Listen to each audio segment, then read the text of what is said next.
Welcome back to this episode of Uncover the Human. We are here with our guest, Taylor Short. Welcome to the podcast, Taylor. Thank you. I'm so excited to be here. Thank you for joining us. Yeah, we're thrilled to have you. Want to give us a little background, Taylor, on who you are and what you do? Yes. It's always like, how far back, right? Well, so you were born on. Yes, exactly. Ooh, how long do we have? Totally. So geographically, I'm in Colorado in the globe. I've been born and raised here. And I am a job reset coach and consultant.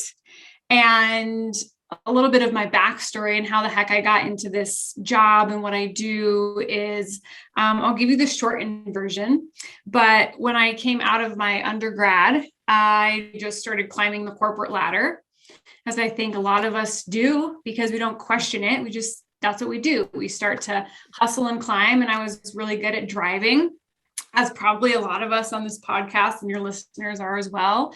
And just kind of never really questioned, okay, what am I doing in my career? But climbing the ladder, and I figured the more money I made, the bigger the title that I had, the happier I would be, an American dream, all of these things. And it would be perfect. And so I did that rather successfully, quickly in my career, and got to a point where I'm like, I'm making a great salary. I have a title. I have the office space. I have the house, the family, all of the external things. But then I looked around and realized that I was at one of my most miserable points in my life internally. And there was this huge incongruence in where I was. And so to fast forward through this backstory is I did my own work on myself for about 2 years, and I kept everything externally. So I kept my job. I kept my husband, I always say. I kept all of the things on the outside, but totally shifted my perspective in life.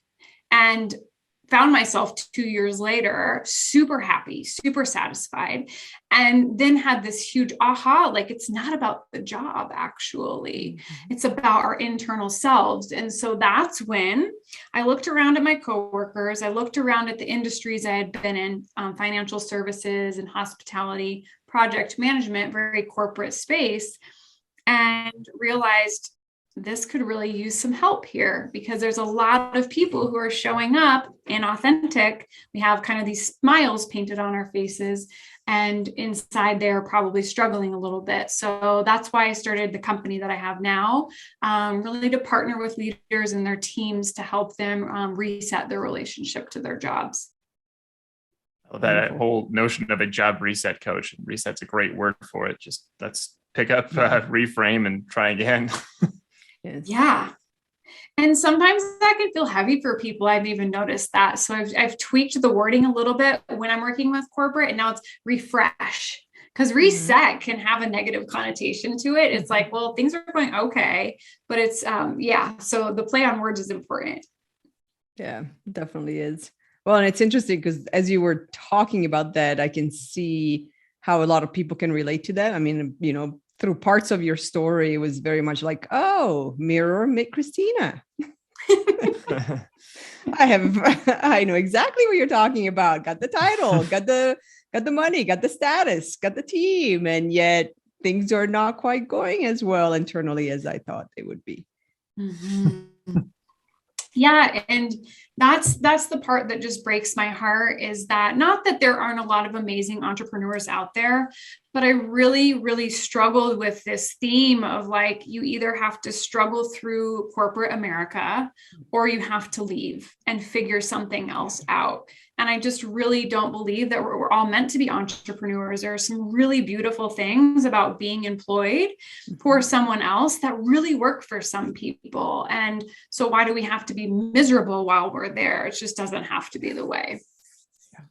We hear that a lot in like leadership as well. People get promoted out of being the individual contributor because they think they have to take the next step, but they have no interest or desire to actually do like leadership, which is just a totally different type of, it doesn't mean you can't contribute at a higher level. It's just that was the traditional trajectory, and everybody thinks they have to get to that, or thinks they have to go to entrepreneurship, or thinks they have to, there's something that must be done rather than just refreshing your entire relationship with your job.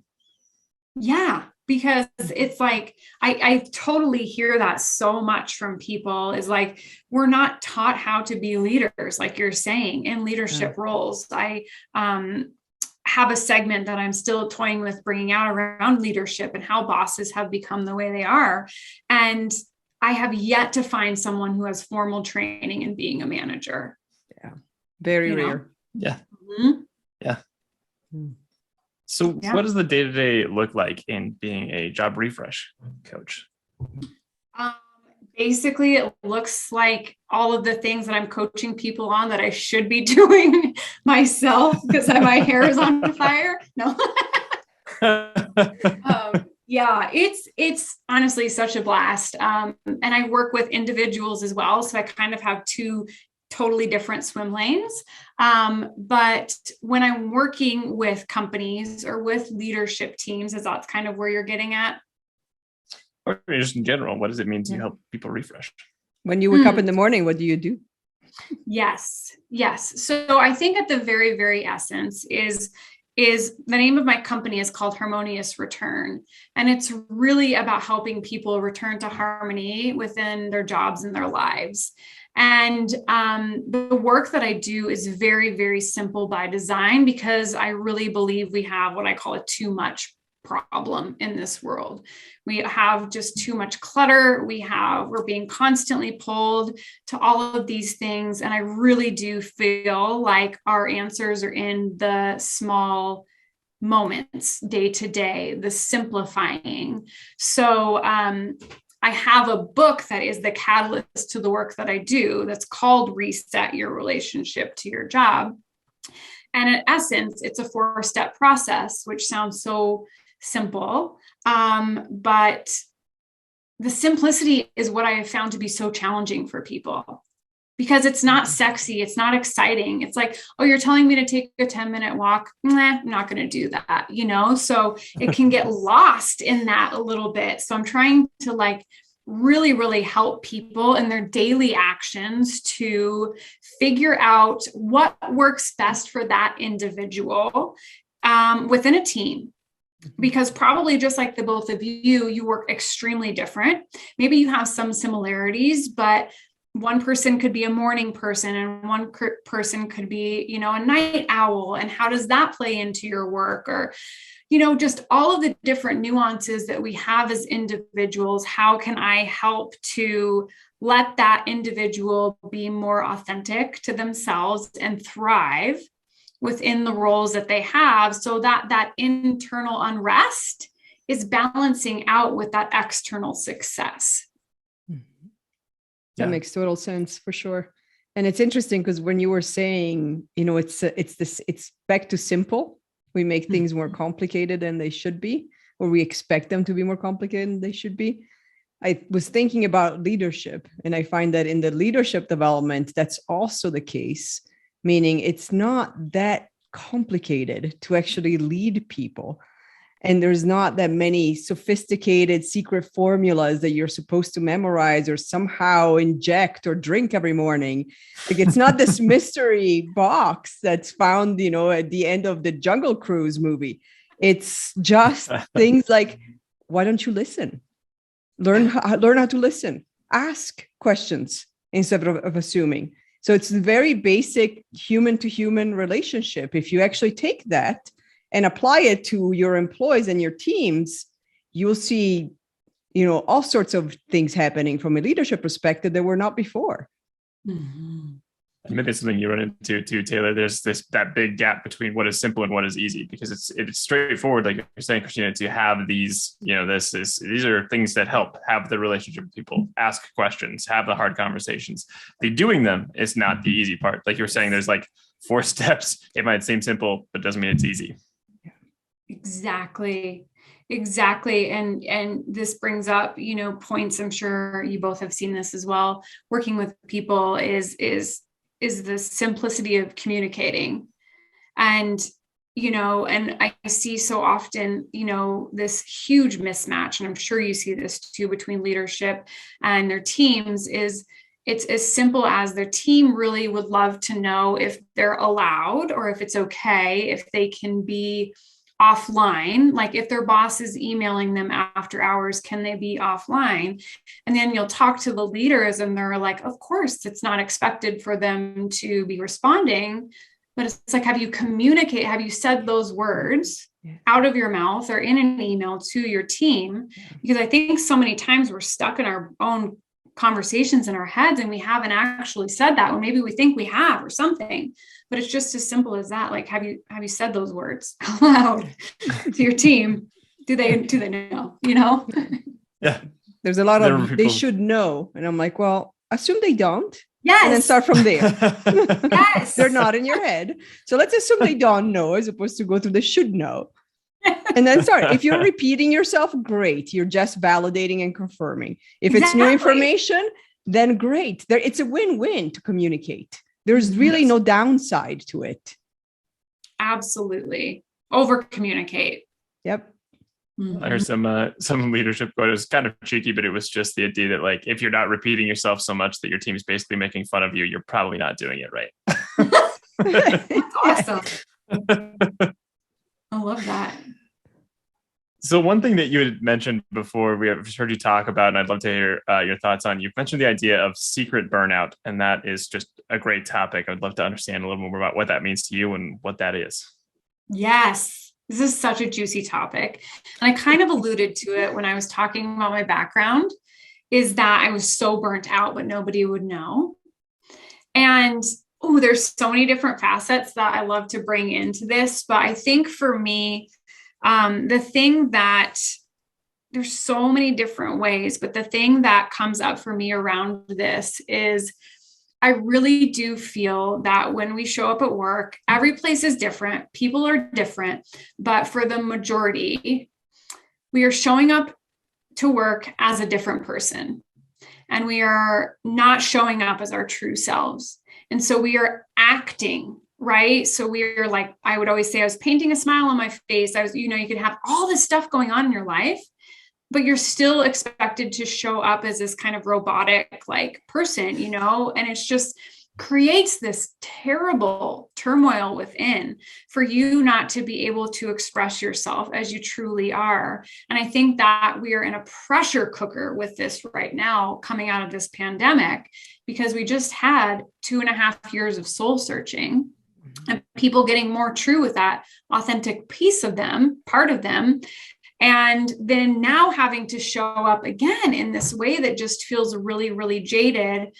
But it's secret, because here's the thing that I'm realizing is when we're not vocalizing as employees to our bosses and our teammates that we're struggling, then the leadership teams don't know that they're struggling. I talk with leaders all of the time who are like, our culture's great, everybody's happy. And it's really, really hard for me as a partner to say otherwise if they're not showing up and saying that as well.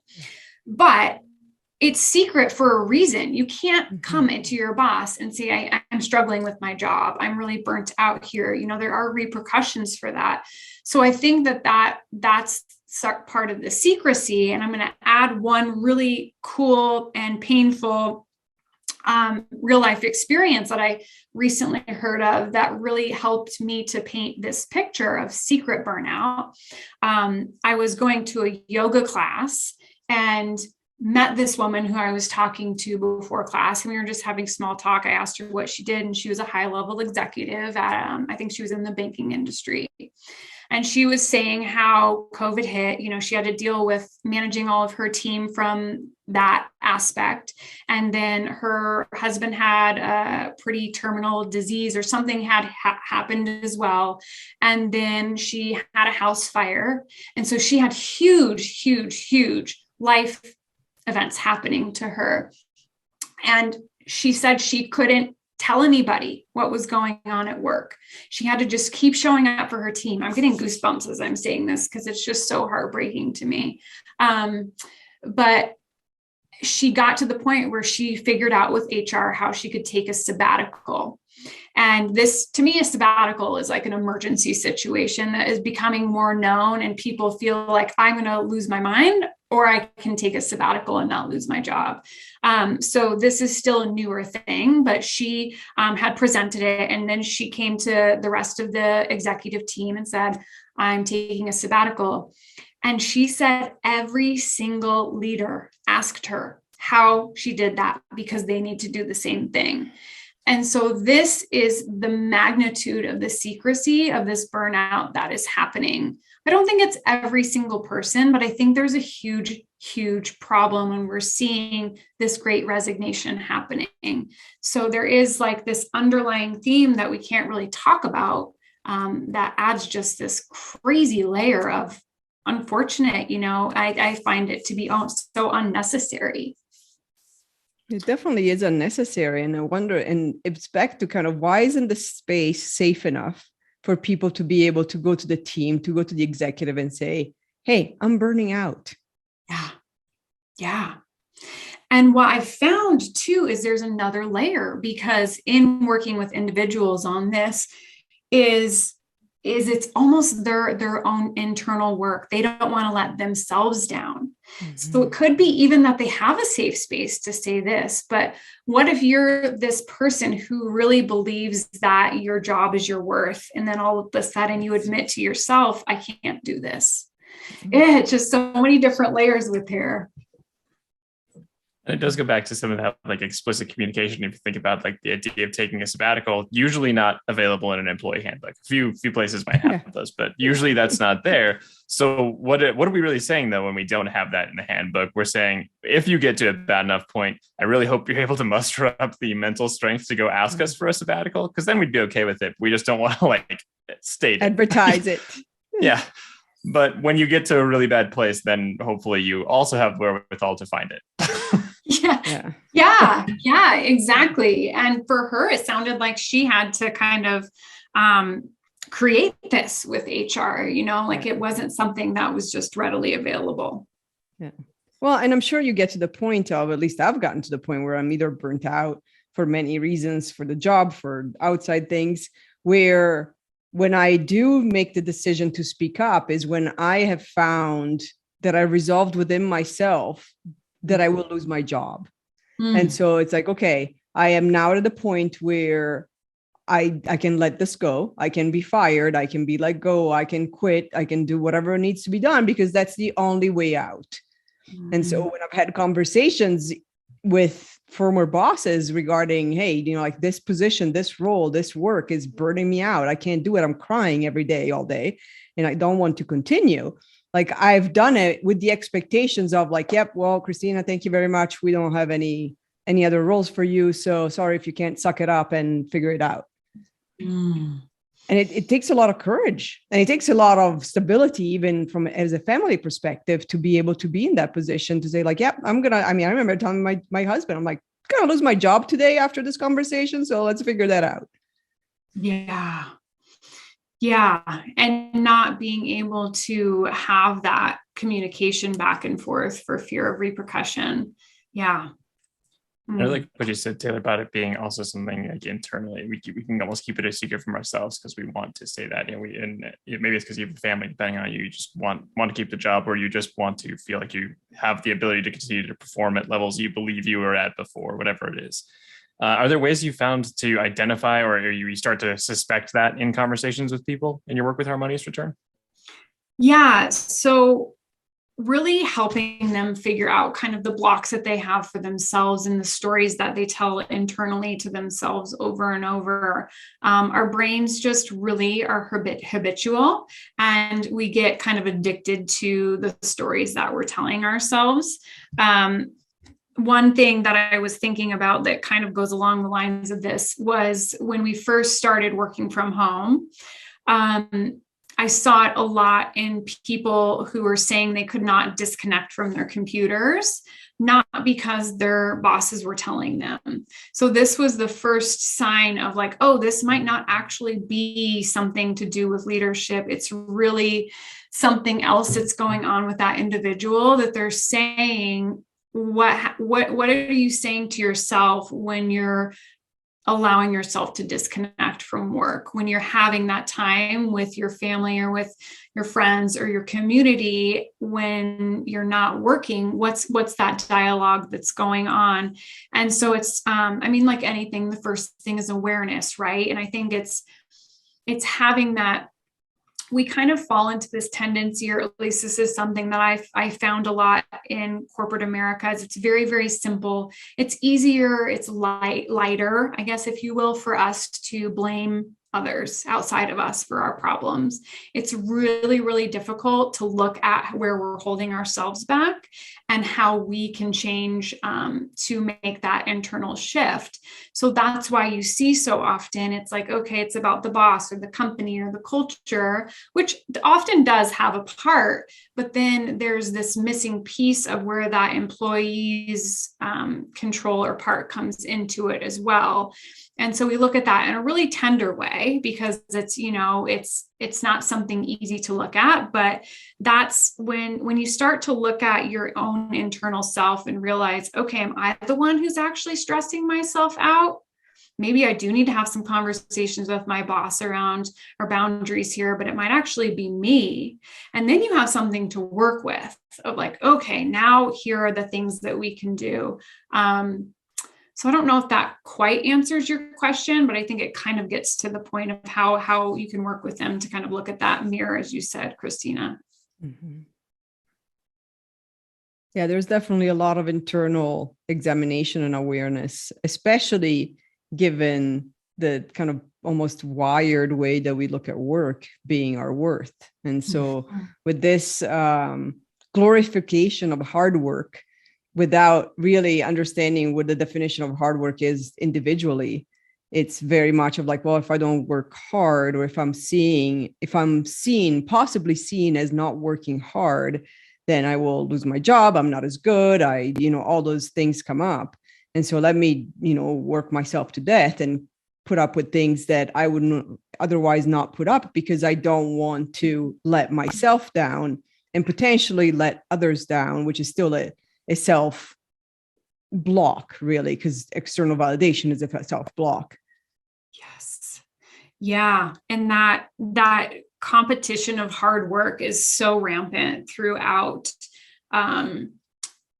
Really, I saw a lot in the corporate workspace of like this glorification of, oh, well, I'm not going to take vacation because I'm, working harder than you. And there is this interesting culture, but I do know that there are ways to still be in a culture and not fall into that. Just you go in, or at least for me, it's like, I always took a lunch hour. I didn't care, you have to set that precedent. And I think sometimes that is with yourself. And some people don't need that. So I think that's my big thing is not having one set way for anybody. Some people really do thrive off of working hard, and they don't want to have that void. And if it's not burning them out and it's working for them, then awesome. But don't expect that for everyone, right? And we don't need to have that, what I call like a copy paste template for every single leader and employee. It's like, no, it's not how it works.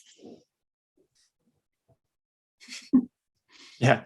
No, that definitely makes sense. It always ends up being a much more individualized approach. So have you found ways to help integrate that back into teams after you've worked with teams, you've worked with a few people? How do you help spread the mindset of we're going to have to absorb more individual needs here? Yeah. That's what I absolutely love, because when you're able to allow for, I'm sure you both see this as well, when you allow for that authenticity, for that individuality, your employees thrive, your leaders thrive, because they don't have as much on their plates dealing with employee morale issues. The company thrives, you have less turnover, you're retaining people, people are happier, they're more engaged in their jobs. But it is like, how do you do that when it's so easy as an organization that's large or small to say, we need everybody to do the same thing and do it the same way?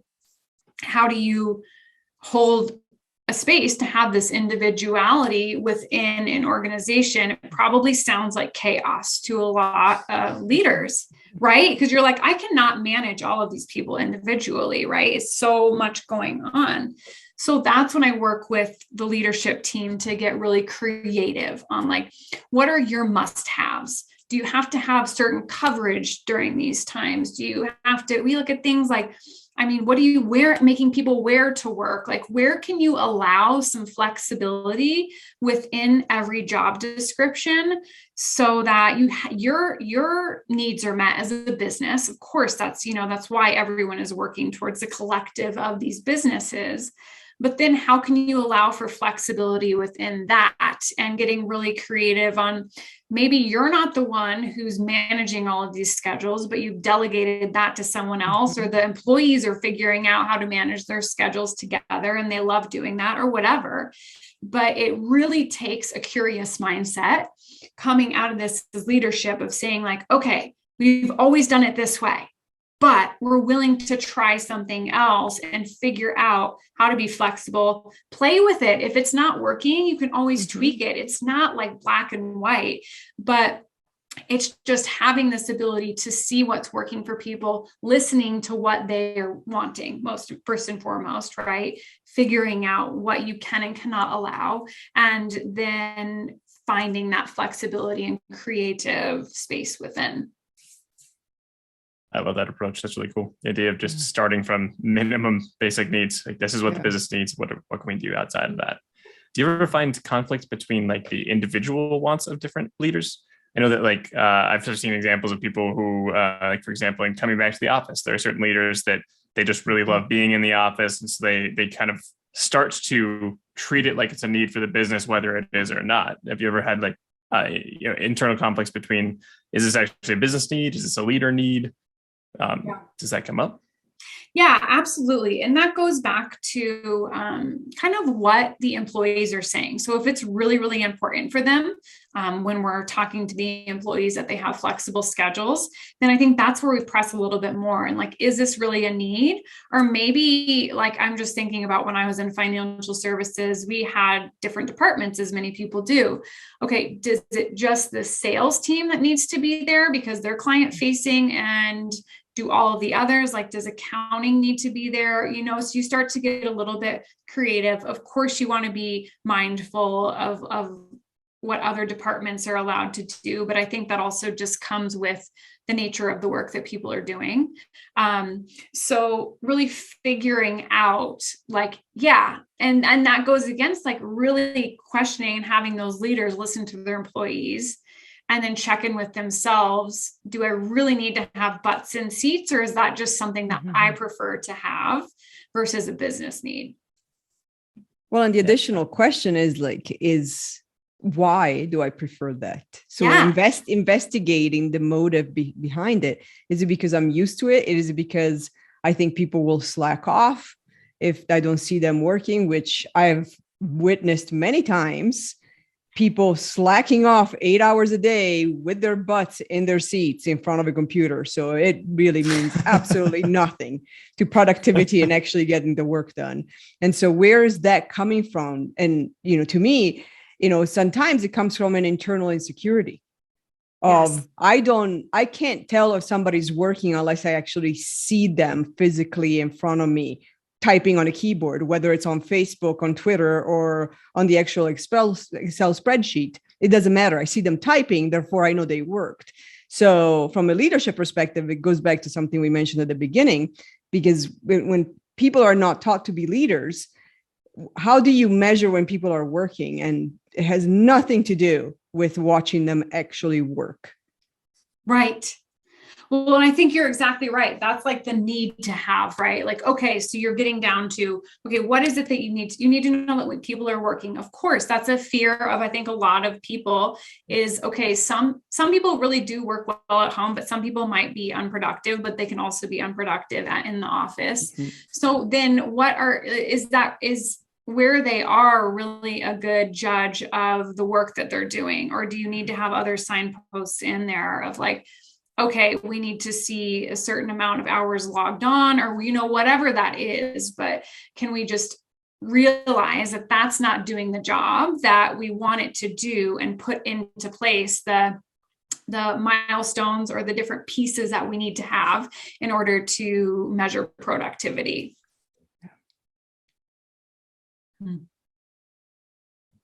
So from a perspective of, you talked about different swim lanes, working with teams and corporate and working with individuals. How do they differ in your work?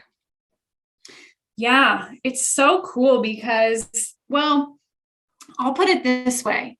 Corporate America is a little more conservative. As we know, it's like what we were saying, we're showing up as our acting role, as our, like Brad Pitt or whoever, are like our alias. And so when I'm working with corporations, you have a lot more people, right? So that's something. And I guess for lack of a better term, you're a little more PC and figuring out, coming into this space and being respectful of what's already there, not completely rocking the boat, but how do we shift the paradigm a little bit as we're working here in order for the goodness of the whole organization. So it's a little bit more buttoned up, I guess, if you will, working with people in the corporate space. And then on the individual side, what I found is that people really love working with others and hearing from others who are in a similar situation, but they don't know. So I'll do a lot of group work, and it's been really fruitful for these folks to come in, and especially with that secret burnout, is to admit, I've had so many people say oh, it's just so nice to be real and be able to talk about what's really going on at work, and not have to worry about that repercussion. So I think both is effective. It's just a little bit different of a style of how you get to work with these audiences. That's a great insight. I like the idea of working with groups because you get that connection. Now that the secret is out, there's not the secret burnout. Have a shared secret. Yeah, totally.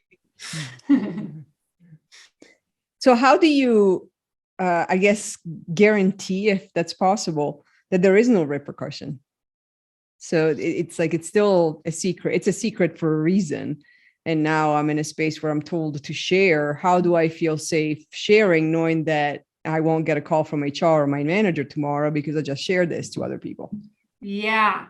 In the corporate side. Yeah. Yes. So that, I'm sure you two actually probably really love this too. I personally love coming in as a non-biased party. So, I can help navigate that a little bit, and let leadership know what I'm seeing. And then also, help the employees understand where leadership is coming from or where their perspective is. So I personally love being Sweden in that situation. Right. But in the work that I do with teams, and when we're sharing of that, I do really encourage people, we are working in teams, but it is really individual. So I'm not pressing people to outwardly share with others things that they wouldn't feel comfortable, but they are working through the process to be able to be doing the work, but not sharing in a situation that doesn't feel safe or supported to them. I have noticed significantly, when you're working at a job that you've already had for some time, you have some very deep patterns and conditioning within that job around certain people, around the way things are done. And so you're up against a little bit more of a challenge than if you were to just go somewhere else, right? Kind of a clean slate. And so it's got to be really, really touchy in there. And then also, me being kind of a trusted party is helping to be there to support those folks as well.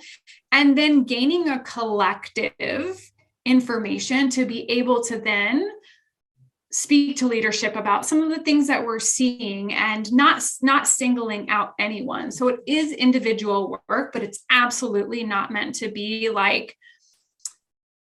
the only thing that's coming up to me is an AA meeting, right? Where you're all sitting around being okay, here's my story. It's not really that type of work, I guess, if you will. They're doing the work together individually and having a few conversations around it. Does that make sense? Definitely. And I love your analogy of being Sweden in that as well, because that's a great like term for it. You become this buffer zone where there is safety on both sides. I'm going to express to you what I'm hearing from the team, and the leadership has the chance to respond. Yeah. And I was just thinking about that in terms of your story with the woman who got the sabbatical. The leaders all came and said, yeah, I could use a sabbatical, which is a good reminder if you're a leader out there that if you feel this discomfort around showing up authentically, you are almost positively projecting that to the team. That is going to be starting to come out into the culture. If you feel unsure about this, how can you make that more sure for everybody else? How can you trust that people would feel safe if you're also not feeling safe, which is a good self-indicator, but it does require these things you're talking about, like doing the individual work, even if it's at the team level. Mm-hmm. Yeah, I don't know why this is popping up for me. It's kind of off topic, but as you're saying that, and we were questioning around the secrecy, I wonder too if some of the secrecy around this for leadership or not feeling is because leaders don't really know what they would do or offer if their people came to them. I mean, is leadership equipped to handle this? And that's why I'm like, you can hire me, or you can hire all of us to come and support you in this. But really, it's kind of a newer thing that we're seeing when you're being able to talk about mental health in the workplace. So I don't know, that just popped in as you were saying that. It's very true. We are in a bit of a defining what's possible, what are common themes, and people are trying things. We see different studies coming out of McKinsey or Harvard Business Review around different well-being exercises.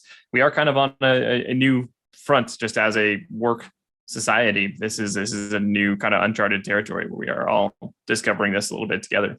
Yeah. Well, and as a society in general, if you think about the athletes as well, finally speaking out. I mean, burnout has always existed. It's not something that the pandemic brought burnout. I'm like, no. Burnout has always been just like people have always been human. That's the one common denominator. It's just that now people are actually speaking up because they've realized that continuing to go in secrecy is harming them more than whatever possible consequence of losing their jobs, losing sponsorships if they're in sports or whatever it is. They're no longer willing to gamble their health. Yeah. And I think, around that secrecy too, because I really like to look at all angles, and, it can be hard or challenging for a company to say that and admit that they have people who are burning out, right? Because that would admit that something's not working within their organization. But I think as we continue to bring this more to light and understand, it is more common than not. And it doesn't really have to do with the organization on every single level.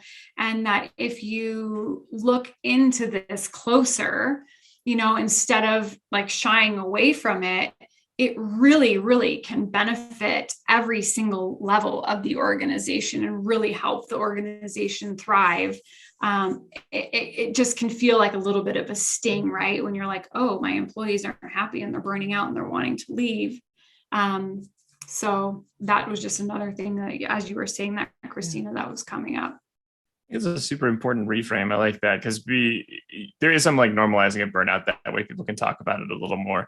But there's also normalizing that burnout isn't even necessarily a signal that the whole culture is broken or everything's bad. It's just you can burn out doing something you love. You just did it way too hard for too long. You lost some other portion of your life. You didn't spend time with your family or something that used to recharge you, but you cut those hours back slowly and now you're burnt out. It doesn't always have to be emblematic of a problem. And we talk about this sometimes with conflict resolution.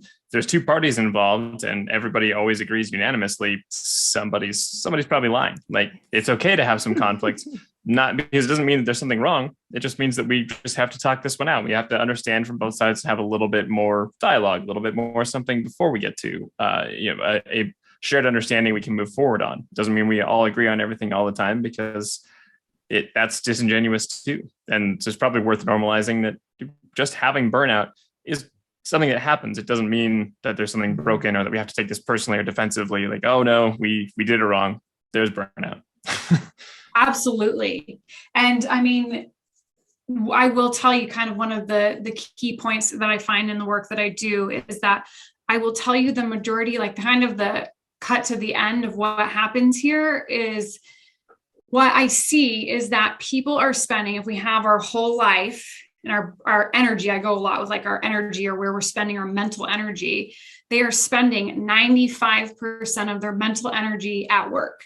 And that's even whether they're there or they're not. And they're obsessing about whether their boss is going to ping them or if they can take the time off. They're like never not at work. And so a lot of the work that I do really has nothing to do with work. It's about bringing in joy outside of work. It's about eating lunch.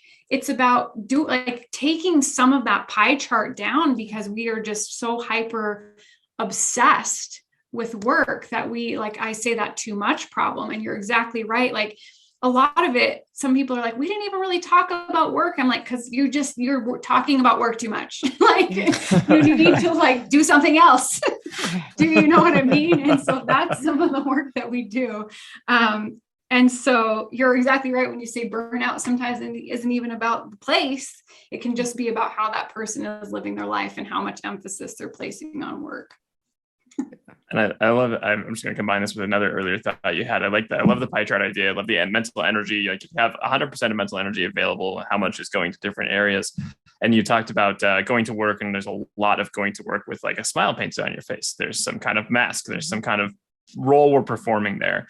If you think about that pie chart, I think think of the amount of energy you could redirect, respend elsewhere if you're not using 30 to 70% of your energy keeping that role up. Because that becomes such an important facet of how you spend your time.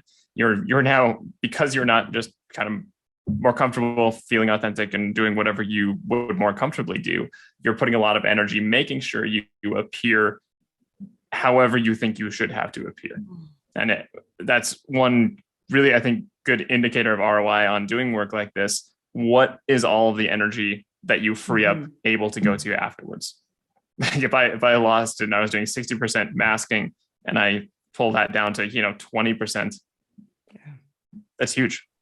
How much more can go to whatever you're doing? Be more creative, be more productive, be more in touch with your family, whatever. It's so huge. And it's reminding me of one of the takeaways that a gal in my group program was saying is that I know people will be like, I can't believe this, but she started listening to music again. And like she had gotten so hyper focused on work that she didn't even listen to music. And I think for those of us who are extreme music lovers, I'm like, oh my gosh, your life without music, like what is that?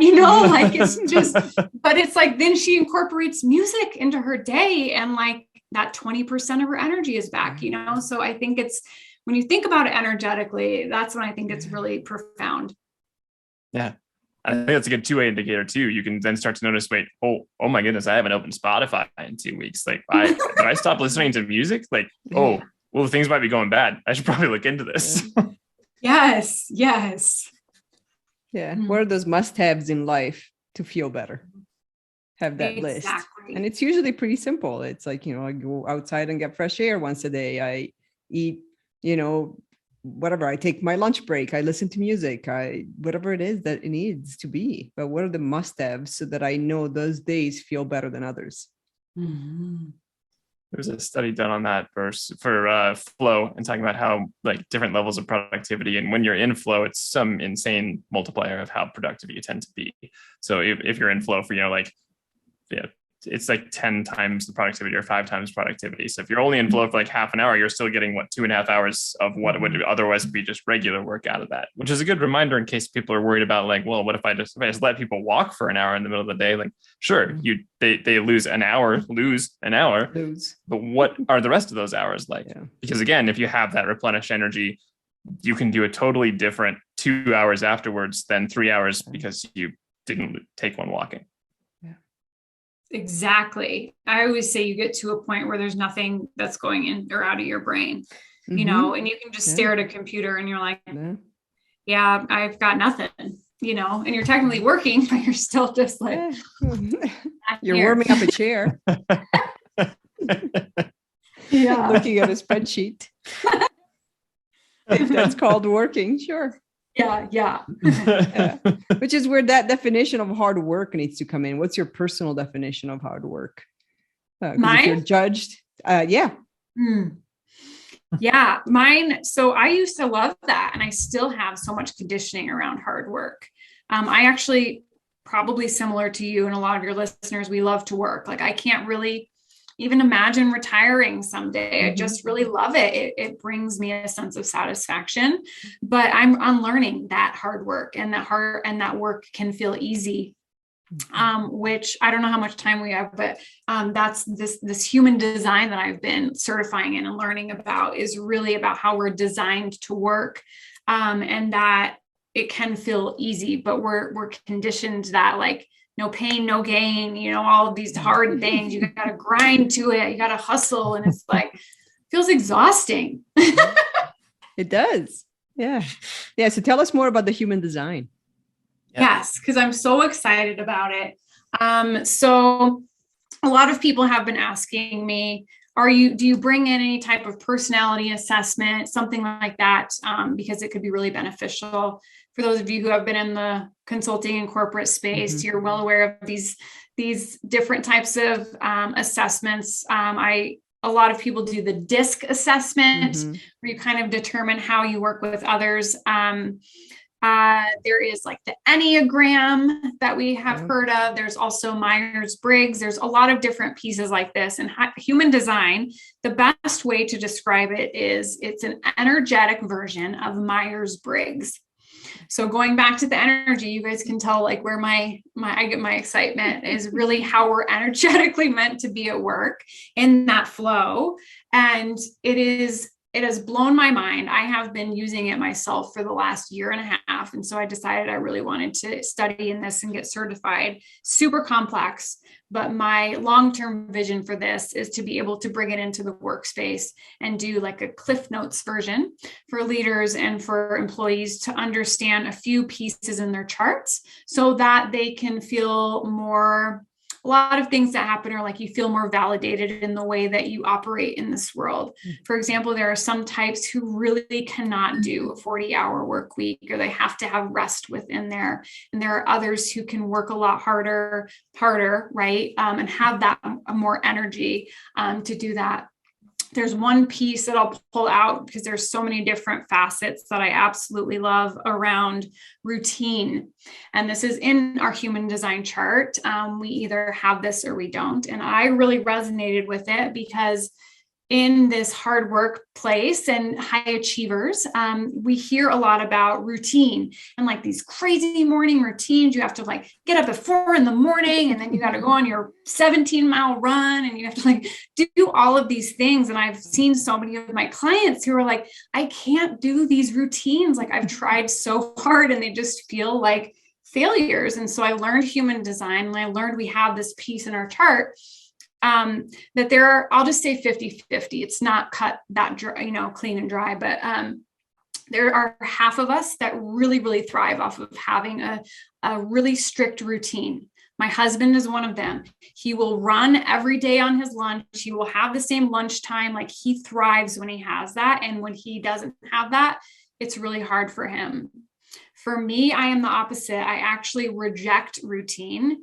It does not work well for me. And I have lived a lifetime wondering why the hell I cannot do a routine. Like he's like, you just got to do it this way. And we're all trying to muster up this. And so I was like, well, how does this work if you want to, for example, I want to still exercise and move my body. So what I've started doing is just checking in that day, literally with my energetics of that day. And like, okay, how do I want to move my body today? And some days, maybe I'll go on, do yoga, maybe I'll go on a long walk, or maybe I will take a cardio class or do something.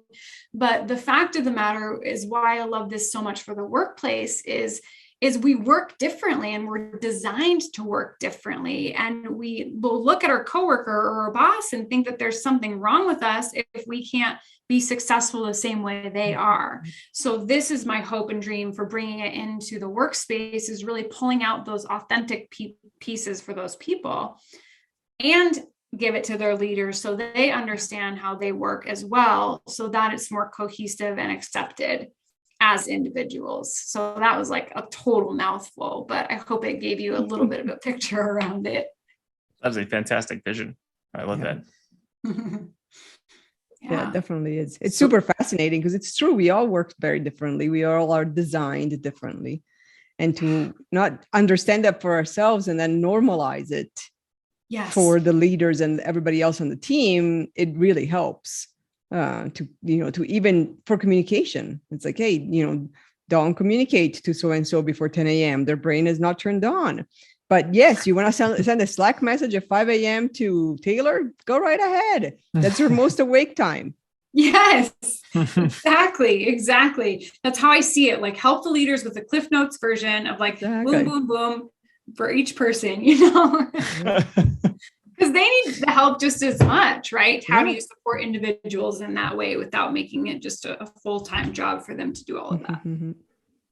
Part that I see ends up being important with work like this when you do find these individual pieces is making sure that it's understood that there's value in whatever type there is, because then it becomes very easy to be like, well, yeah, I am this type, but every success article, like you're saying, has like a 4 a.m. running routine that involves taking all your leadership supplements at the end of it. Whatever you're doing, you do.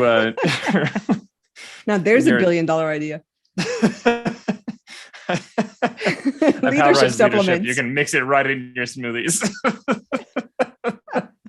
You heard it here. Oh my gosh. But there's just normalizing that, like, it's better to understand these things, because then you can have the success within all these realms, rather than being like, well, we think that people who wake up at 4 a.m. are successful. So try whatever you need to try to get yourself up at 4, because that's a painful way to go about this. Well, and I always go back to, clearly you can tell I like the analogies, but I think it helps to really paint the picture of some of these concepts for people is I use a lot of nature in the work that I do. I'm actually what they call a nature connected coach. And really the basis is learning from the wisdom of nature as such an amazing teacher. We are nature as human beings. And when you look at an organization, it's very similar to just an ecosystem. And every single species within that ecosystem is so critical to the importance, but they don't all operate and look and do the same thing, right? They work together. And if one of those people goes out, then the whole organization or ecosystem will collapse. So it's not creating this, everybody needs to look and feel the same, but really celebrating the gifts that every single person has to bring to the organization. Yeah, isn't it interesting how we totally get that in nature?